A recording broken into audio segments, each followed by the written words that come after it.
أعوذ بالله من الشيطان الرجيم.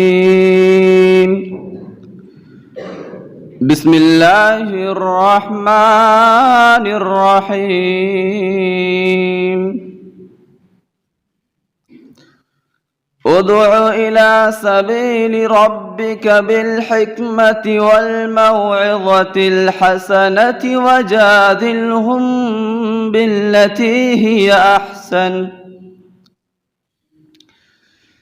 إن ربك هو أعلم بمن ضل عن سبيله وهو أعلم بالمهتدين.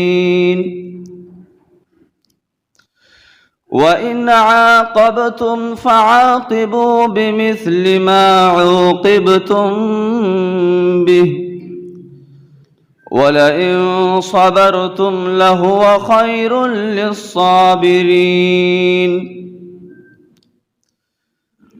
واصبر وما صبرك إلا بالله ولا تحزن عليهم ولا تك في ضيق مما يمكرون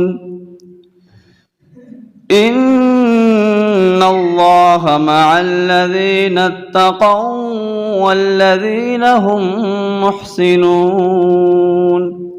السلام عليكم.